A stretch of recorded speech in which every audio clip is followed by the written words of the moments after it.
Hi there. Today we will be seeing how to do finite element analysis in Fusion 360. To start off, we have taken a bracket as an example. It is just a simple extrusion of a sketch and it is 5 millimeter in width. Right now, the material that has been applied to the body is ABS. If you want to change any of the materials, you can just right click, go to physical material and select any material that exists in Fusion from the large variety of materials available. There are a lot of metals, a lot of plastics, and miscellaneous materials as well that you can choose from. For your study, if the material is not available, there is a way to create your own material as well. The first thing that we are going to do is to go to the simulation workspace. And when you enter the simulation workspace, you'll be welcomed with a dialog box with the option to choose the type of analysis that you would want to do. Right now, we are just going to stick with static stress and then click on Create Study. You will see there are a lot of tools that are available on the top, but the easiest way is to just follow the steps on the tree on the left hand side of the screen. So if you look at the static stress study that has been created, there are multiple things that are required for Fusion to solve the study for us. The first thing is to assign the correct material. To do that, we need to make sure that we have the material that we want. For now, we are going to quickly see how to make our own material. You right click on study materials and then go to manage physical materials. Fusion will show you a material browser, and because your material does not exist, you need to click on this plus symbol at the bottom to create a new material. Fusion gives you an option to copy a material that already exists and modify its properties to create your own material. Just select a material from the Fusion material library. Just select another plastic, for example ABS. Click on this button to add the material to the editor, and then you can close this material browser. Once you've got the material properties here, make sure to check the properties of the material that you want. Right now, we are going to change these properties for PLA, and then we are going to click OK. Just click on Apply, and you will see a new material that appears on the window. You can rename and call it whatever you want to call. For now, I've already created PLA and Poplar, but just for showing you, I will rename it and call it PLA2. Once we have our materials that we would want to use, right click on study materials, and this is where it shows the material that is currently assigned to your body. And if you click on this drop down list from study material, you will be able to choose the material that you just created. So just scroll down until you find the material that you created. We created PLA2 and there's another material that I created previously. So let's select the PLA2 which we just created. If you want to double check the properties, just click on this properties button. You can check the properties that you assigned. Once you're happy, click OK and the new material has been assigned to the body. Apart from assigning the correct material to your body, you need to give a load case, which includes a load and constraint.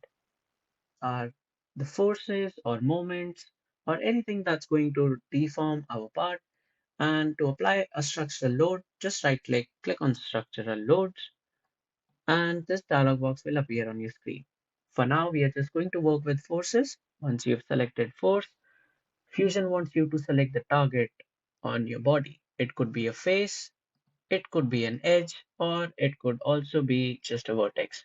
For now, we are just going to use the top face and apply a force of, let's say, 30 kilograms.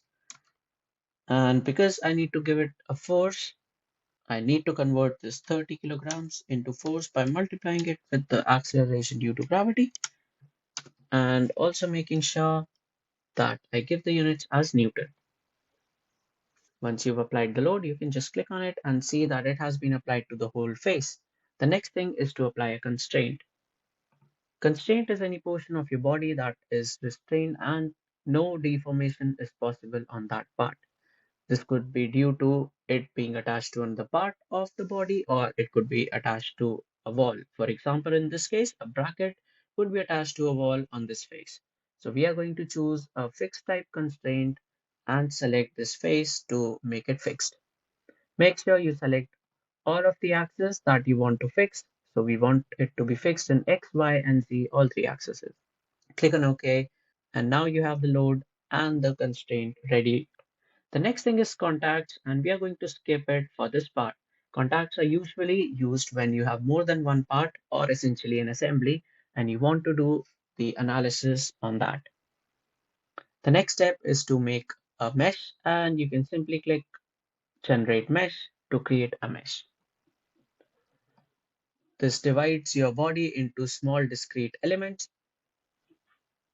and the size of these elements can be controlled, but for now we are just going to stick with the default size of the elements. The next thing is to check this pre-check value. We are looking for a green tick, and if it's a green tick, you're good to go. Even if you see a warning which is orange, you can still solve the study, but if it's a red, you need to figure out what's the error, and you would probably need to set up your study properly. So let's go ahead and click on solve. If at this stage you have not saved your file, Fusion is going to ask you to save your file, so make sure you do that. And then you can click on solve study. Fusion is going to upload the study to the cloud and start solving it. It could take a couple of minutes to a couple of hours, depending on how complicated your study is and how many parts you have and how complicated your mesh is. So once your study has been completely solved, you can click on cross, and the first thing you see is a dialog box which shows that how much is the minimum factor of safety for your current design. This number is really important, and you need to include this in your portfolios. Again, if you remember, we are trying to optimize the part to reach a factor of safety of 3. If the number is very high, as in for this case it is 10, we can say that the part is over-engineered and it's possible to optimize this design further. Also, if you notice the deformation, it is quite exaggerated. But if you want to see the actual deformation, you can click on actual and you can see that the part has displaced very little. Go ahead and click on close. What we want to do from here is to observe what are the stresses and strains developed in the body for the amount of forces that we applied. So right now we are just seeing the safety factor, but if you click on this drop down and click on stress, you will see that there is a gradient of colors, and these colors represent the stresses generated in the body. You can also have a look at the displacement and the strain plot. The most important one for us right now is stress. You can scroll it up to see how the stress is actually behaving in the body. You can find out the regions with the maximum amount of stress and the minimum amount of stress. And the regions that are more blue are the regions that have the least amount of stress and could be removed from the current design. So once you analyze your part, you can go back to the design space and you can start removing the material from the regions where there was a low amount of stress available. For example, at this edge, we had a very low stress, so we probably can give a fillet at this edge. Also, I'm going to design some features on this face and extrude them to hollow out my part a bit.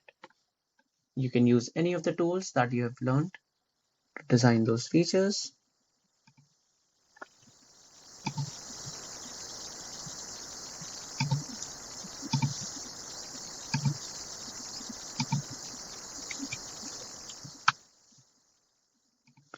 So for now, I'm just going to randomly design some shapes, but you can spend as much time as you want to design your parts or your shapes properly. You can also use splines if you want them to look nice and curvy.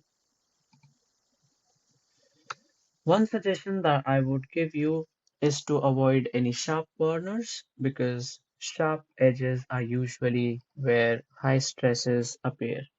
So if you've designed any of the sharp corners, like in this case, make sure you apply a fillet on all of these edges.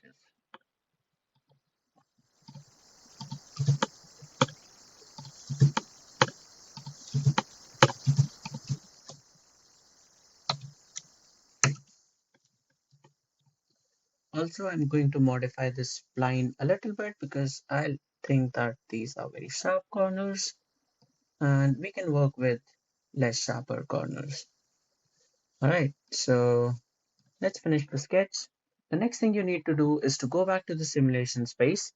Once you come here, Fusion will tell you that the results that you're seeing right now are out of date because the design has been changed. So you need to remesh the file and then you need to click on solve again. So let's just quickly remesh it and then click on solve. Okay, so once you see that your simulation is finished after you modified the design, you can click close again. Also, you can notice that the new factor of safety is 3.85 now. Make sure once you've got a good factor of safety, you take a screenshot of your design and include it in the portfolio. You can also explore the displacement, how much the part has displaced. You should notice that the constrained portion has displaced 0 millimeters, which is true because the part cannot really deform from there.